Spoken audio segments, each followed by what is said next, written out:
अगर आप एक स्टूडेंट हैं तो आपके दिमाग में ये ख्याल तो ज़रूर आता होगा कि ये टॉपर कौन सा टाइम टेबल फॉलो करते हैं। और कई बार तो आपने देखा होगा कि कुछ स्टूडेंट बहुत ज़्यादा पढ़ते हैं, ना घूमने जाते हैं ना खेलते हैं, हमेशा पढ़ते रहते हैं। उन्हें पढ़ने के अलावा कोई और काम होता ही नहीं है, फिर भी उनके इतने अच्छे मार्क्स नहीं आते हैं। वहीं कुछ स्टूडेंट ज़्यादा पढ़ाई नहीं करते हैं, वो घूमते भी हैं, खेलते भी हैं और घर वालों के साथ काम भी करवाते हैं, फिर भी वो पढ़ाई में बहुत अच्छे होते हैं और उनके मार्क्स भी अच्छे आते हैं। कैसे? इसका रीज़न मैं आपको डिटेल में बताऊंगा। अब बात करते हैं टाइम टेबल की। आप किसी भी टॉपर से पूछना टाइम टेबल के बारे में, वो ये जरूर कहेगा कि अच्छी स्टडी करने के लिए टाइम टेबल बहुत ज़रूरी है, क्योंकि ये आपकी कई सारी समस्याओं को दूर कर देता है। जैसे सबसे पहले आपको समय की कमी महसूस नहीं होती है और हर सब्जेक्ट को पढ़ पाते हैं। माइंड पे प्रेशर भी नहीं रहता है और बार बार ये सोचना नहीं पड़ता है कि कौन सा सब्जेक्ट किस समय पढ़ना है। और टाइम टेबल से आप पढ़ाई को लगातार रख पाते हो।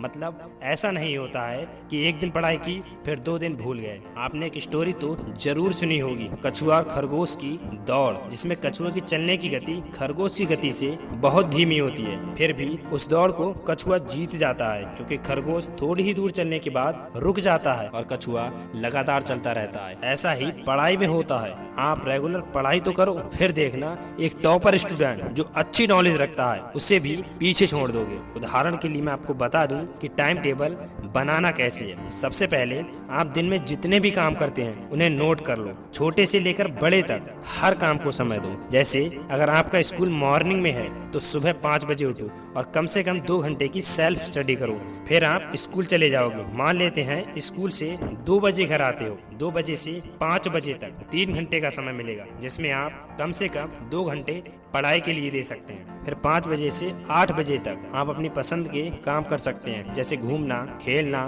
घर वालों के साथ काम में हेल्प करना या फ़ोन चलाना। फिर 8 बजे से 10 बजे तक नाइट में पढ़ सकते हो। ये ध्यान रहे, ये टाइम टेबल मैंने उदाहरण के लिए बताया है, अपने अनुसार आप इसमें चेंज भी कर सकते हैं। जैसे अगर आप मॉर्निंग में इतना नहीं पढ़ सकते तो उस समय को दोपहर या शाम के समय में ऐड कर सकते हैं, लेकिन कम से कम 4 से 6 घंटे आपको सेल्फ स्टडी के लिए जरूर देने हैं। आप जितनी भी पढ़ाई करें रेगुलर करें। अब एक प्रॉब्लम मैक्सिमम स्टूडेंट की होती है कि टाइम टेबल तो बना लेते हैं लेकिन उसे फॉलो नहीं कर पाते। इसके लिए आपको 2 बातें याद रखनी है। पहले तो टाइम टेबल आपको बहुत टफ नहीं बनाना है। किसी दूसरे का टाइम टेबल कॉपी ना करें, अपना टाइम टेबल अपने अकॉर्डिंग बनाएं और इसे बनाने के बाद आराम से देखना कि हाँ, मैं इसे फॉलो कर सकता हूँ। दूसरी बात, आपको टाइम वेस्ट नहीं करना है। अगर आप टाइम वेस्ट करोगे तो आपको पढ़ाई करने के लिए टाइम कम रह जाएगा, जिससे आप टाइम टेबल को फॉलो नहीं कर पाओगे।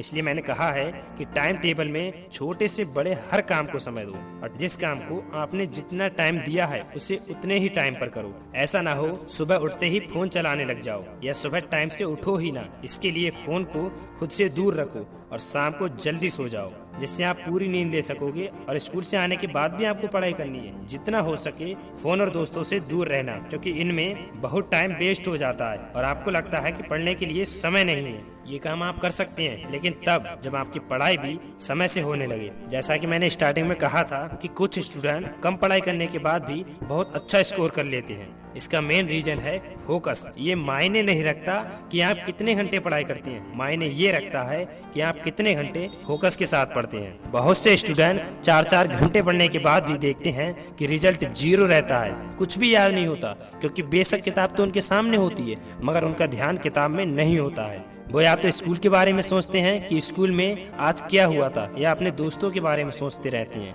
वहीं जो स्टूडेंट पढ़ने में तेज होते हैं उनमें एक बात तो कॉमन होती है, वो 4 घंटे नहीं 2 घंटे पढ़ते हैं, लेकिन मन लगाकर पढ़ते हैं।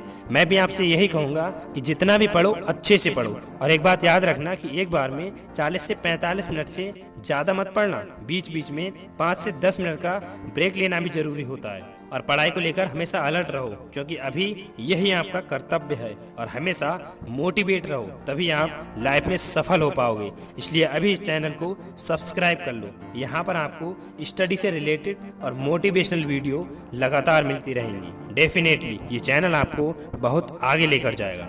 वीडियो आपको कैसी लगी कमेंट करके जरूर बताना। मैं आपसे जल्द मिलूंगा किसी नई वीडियो के साथ। तब तक अपना ख्याल रखना।